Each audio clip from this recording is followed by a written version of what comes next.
Is, for most of you, known as the district ranger for out of Sierra Vista, the Hereford part of the Coronado National Forest.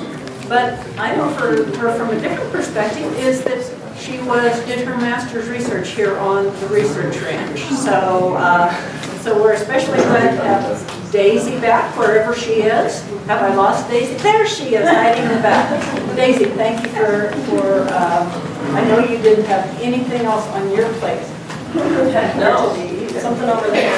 Oh, okay. Good morning, everyone. Yeah, Daisy Kinsey, District Ranger here on the Sierra Vista Ranger District. I want to thank the ranch for inviting me to come speak to you all about science, how we use it, how we could use it better, and gosh, I gotta say, I got some, they're not in the room right now, but I have a couple big hats to follow. I'm a little intimidated by that, and I was gonna tell Bill, I'm guilty, I took a picture of that windmill, so.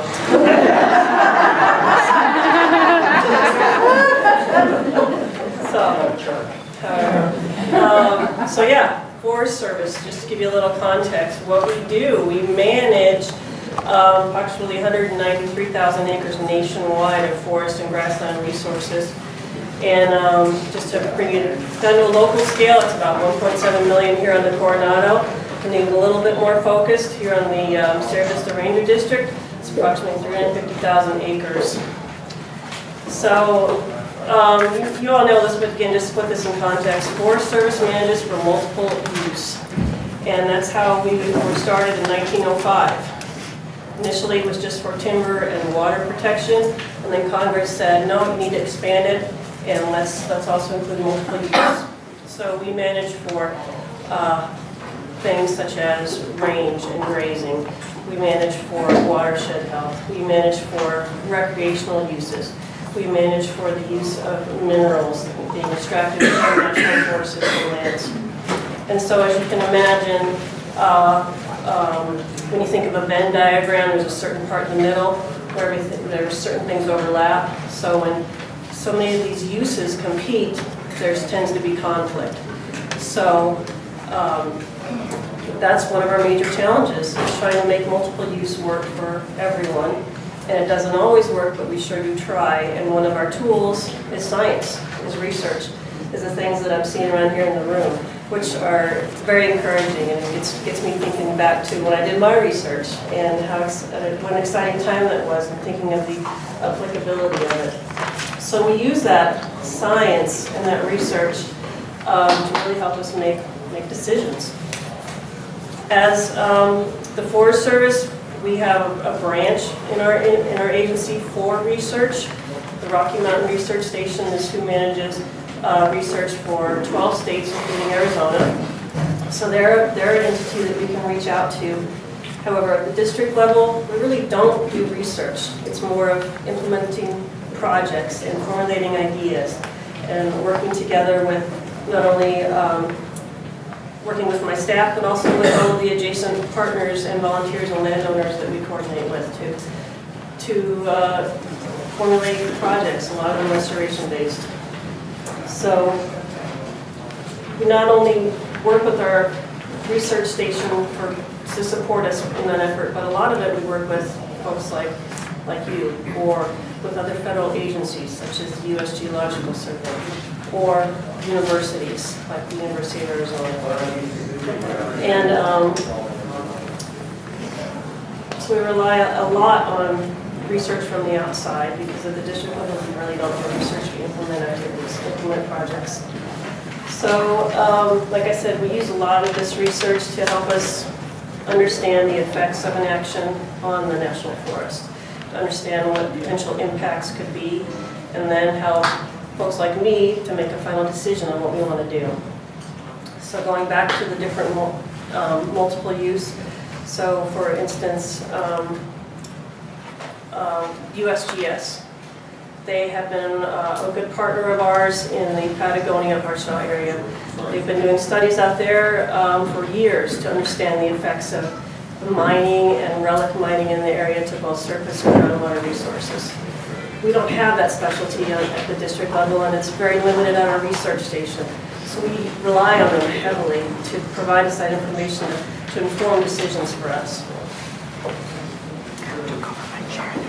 I want to touch a little bit on the gap. And I feel a little, I don't have a PowerPoint, so I feel a little bit, I need a hat, so. So, touch a little bit on the gaps. Is this some news for you, Daisy? Good, that's on my garden hat. So one of the gaps that we tend to really, one of the gaps is an ability and perhaps even a willingness to partner to understand research in a meaningful way. A lot of times, the florist, we want to answer a certain set of questions. We want to understand X, Y, and Z about a problem, and then and we don't want to. It's hard, therefore, to fund work that tends to be abstract and go beyond those parameters. And on the flip side, many times researchers want to conduct research in an abstract way, and they want, because as you know, when you want to look at one thing, it tends to formulate lots more questions that then you want to go down those paths, down those rabbit holes, and be a lifelong researcher, which is very admirable. However, that's a problem we have because we can't, those two ends of the spectrum, sometimes we need to come together somewhere in the Venn diagram. Another hurdle we tend to come up against is resources, budget, frankly, budget, which impacts everything, and so we have to work with you all to draw up certain agreements where not only we're contributing, but perhaps universities or USGS or another partner is contributing as well. And we have to run that. I mean, we're the government, so we have a process, we have a form for everything. And you know, we have to go through the process and get agreement together and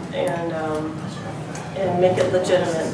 And that takes time, and a lot of times that scares people away.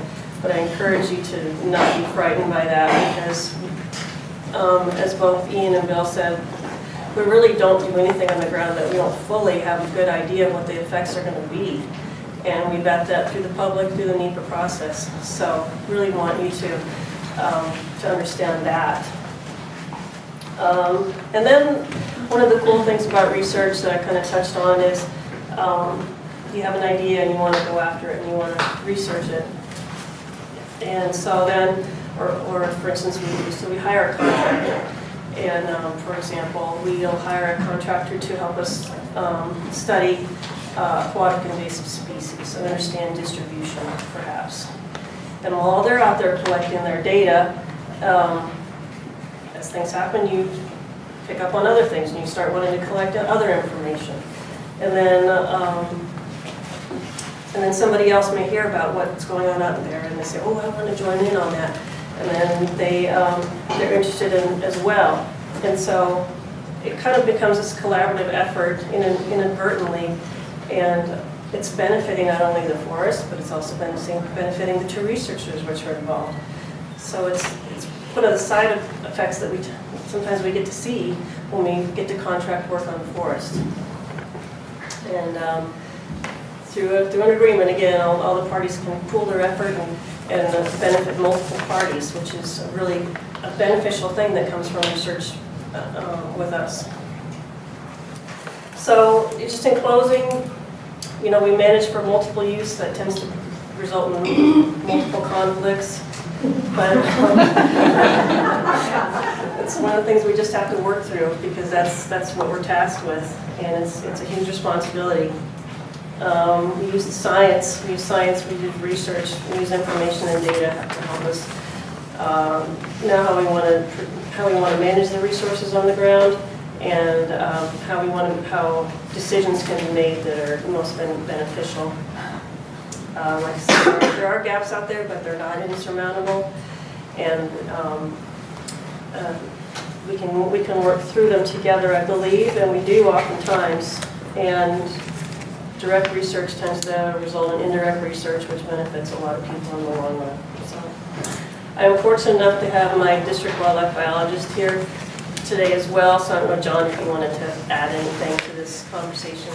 No, I don't think so. What do you think about climate change?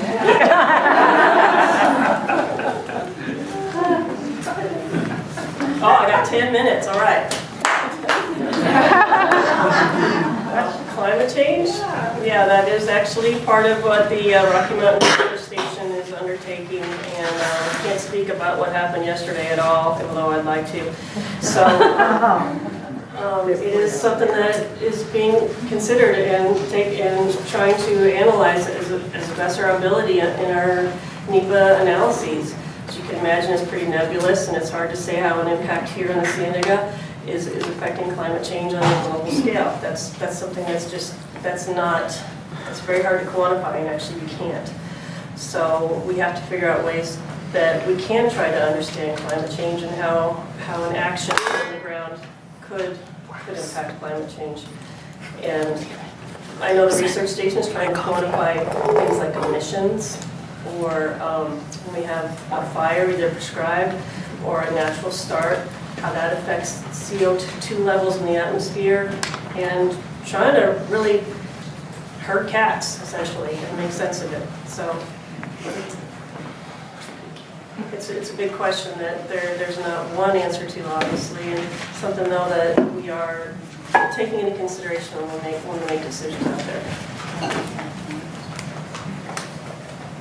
Any more questions for Daisy at this point?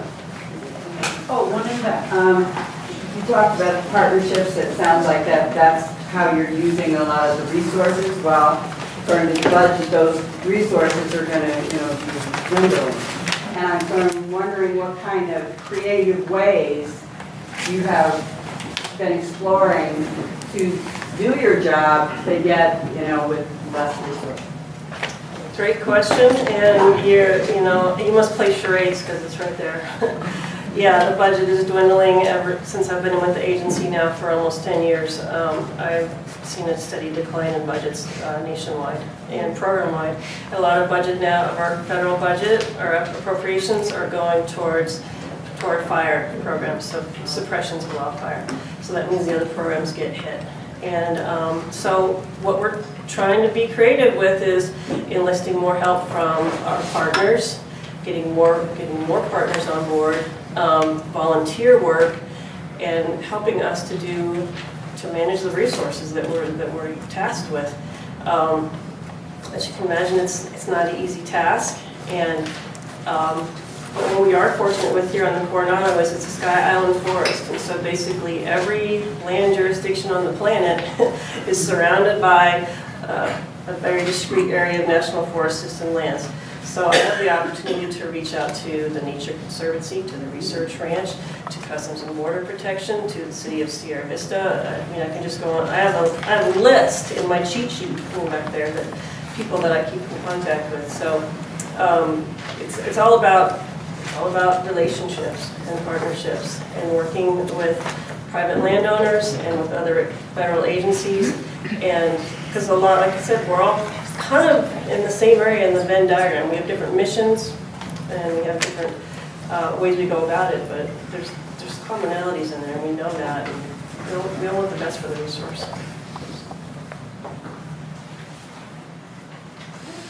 And if there's anybody I have volunteer agreement with me, actually. That's how she's working with some of this, she's always ready. Okay, well, Lacey,